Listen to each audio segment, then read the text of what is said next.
സംസ്ഥാനത്ത് സ്വർണ്ണവിലയിൽ ഇന്ന് നേരിയ വർധന. ഗ്രാമിന് 30 രൂപ വർദ്ധിച്ച് 13,835 രൂപയിലെത്തി. പവൻ വില 1,10,680 രൂപയാണ്. സംസ്ഥാനത്ത് സ്വർണ്ണവിലയിൽ ചാഞ്ചാട്ടം തുടരുകയാണ്. തുടർച്ചയായ ചാഞ്ചാട്ടങ്ങൾക്ക് ശേഷമാണ് ഇന്ന് വ്യാപാരം ആരംഭിച്ചപ്പോൾ പവൻ വിലയിൽ മാറ്റം സംഭവിച്ചിരിക്കുന്നത്. ഗ്രാമിന് 30 രൂപ കൂടി 13,835 രൂപയിലെത്തി. പവൻ വിലയിൽ 240 രൂപയാണ് കൂടിയത്. അങ്ങനെ 1,10,680 രൂപയിലാണ് വ്യാപാരം. 18 ക്യാരറ്റിന് ഗ്രാമിന് 25 രൂപ കൂടി 11,370 രൂപയും 14 ക്യാരറ്റിന് ഗ്രാമിന് 20 രൂപ വർദ്ധിച്ച് 8,855 രൂപയിലുമെത്തി. 9 ക്യാരറ്റിനാകട്ടെ ഗ്രാമിന് 10 രൂപ വർദ്ധിച്ച് 5,710 രൂപയിലുമാണ് വ്യാപാരം നടക്കുന്നത്. വെള്ളി വിലയിലും ഇന്ന് കുതിപ്പ് രേഖപ്പെടുത്തിയിട്ടുണ്ട്. ഗ്രാമിന് 15 രൂപ കൂടി 265 രൂപയിലെത്തിയിട്ടുണ്ട്. അസാധാരണമായ ചാഞ്ചാട്ടമാണ് കഴിഞ്ഞ ദിവസങ്ങളിൽ കണ്ടത്. അതിനുശേഷം സ്വർണത്തിന്റെ ഈ നീക്കം ശരിക്കും ഞെട്ടിക്കുന്നുണ്ട്. 10 മണിക്കൂറിനിടെ 4 തവണയാണ് കഴിഞ്ഞ ദിവസം സ്വർണ്ണവില മാറിമറിഞ്ഞത്.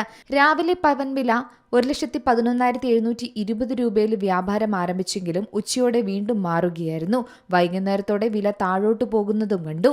എന്നാൽ വൈകുന്നേരം 6:15 ഗ്രാമിന് ഒറ്റയടിക്ക് 90 രൂപ വർദ്ധിച്ച് പവൻ വില വീണ്ടും 1,10,440 രൂപയിലേക്ക് ഉയർന്നു. ഇന്നലെ അവസാന വിലയേക്കാൾ 240 രൂപയുടെ വർധനവാണ് ഇന്ന് ഒരു പവന് രേഖപ്പെടുത്തിയിരിക്കുന്നത്. എന്നാൽ 2026 തുടക്കത്തിൽ ജനുവരി 29 രേഖപ്പെടുത്തിയ 1,31,160 രൂപയാണ് സർവകാല റെക്കോർഡ് നിരക്കെന്ന് പറയുന്നത്. പിന്നീട് ചാഞ്ചാടി നിൽക്കുന്ന രീതിയിലാണ് സ്വർണ്ണവില കാണാൻ സാധിച്ചത്. കേരളത്തിൽ ഒരിടത്ത് ഉറച്ചു നിൽക്കാത്ത രീതിയിലാണ് ഇന്ന് സ്വർണ്ണവിലയുള്ളത്.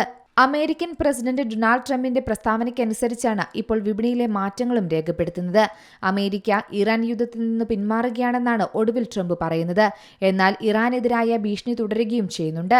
പഴയ താരിഫ് ഭീഷണി ട്രംപ് ഉയർത്തുകയും ചെയ്തു. ക്രൂഡ് ഓയിൽ വില കുറഞ്ഞതിനെ തുടർന്ന് ഇന്ത്യൻ രൂപ അല്പം മുന്നോട്ട് കുതിക്കുകയും ചെയ്തിട്ടുണ്ട്. ഇതെല്ലാം വിപണിയെ ഉലയ്ക്കുന്ന ഒന്ന് തന്നെയാണ്. ഇനി സ്വർണ്ണവില എങ്ങോട്ടേക്ക് എത്തുമെന്ന് തന്നെയാണ് എല്ലാവരും ഉറ്റുനോക്കുന്നത്. ഇന്ന് ഒരു പവൻ ആഭരണം വാങ്ങുന്നവർക്ക് 1,20,000 രൂപയെങ്കിലും ചെലവാകും. പഴയ സ്വർണം വിൽക്കുന്നവർക്ക് 1,10,000 രൂപ കിട്ടാനാണ് സാധ്യതയുള്ളത്. ഈ വേളയിൽ ഉപഭോക്താക്കൾ ചെയ്യേണ്ടത് വില കുറയുന്ന സമയത്ത് അഡ്വാൻസ് ബുക്കിംഗ് ചെയ്താൽ സ്വർണ്ണാഭരണം വാങ്ങുമ്പോൾ വലിയ ലാഭം കൊയ്യാമെന്നതാണ്. News desk Zee Malayalam news. ഏറ്റവും പുതിയ വാർത്തകളും വിശേഷങ്ങളും വിരൽത്തുമ്പിലറിയാൻ സി മലയാളം ന്യൂസ് എല്ലാ ഡിജിറ്റൽ പ്ലാറ്റ്ഫോമുകളിലും ലഭ്യം.